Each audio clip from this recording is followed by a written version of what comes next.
திருச்சிற்றம்பலம்.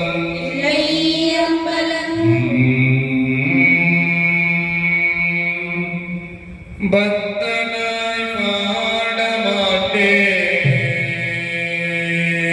பாடமாட்டேன் பரமனே பரமே யோகி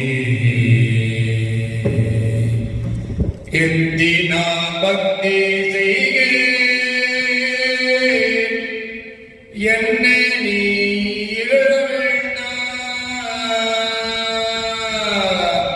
பக்தனாய் பாடமாட்டேன் பரமனே பரமயோகி எட்டி நான் பக்தி செய்கிறேன் என்னை நீ பக்தனாய் பாடமாட்டேன் பரமனே பரமயோகி எட்டி நான் பக்தி செய்கிறேன் என்னை நீ வேண்டாம். பக்தனாய் பாடமாட்டேன் பரமனே பரமயோகி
திருச்சிற்றம்பலம்.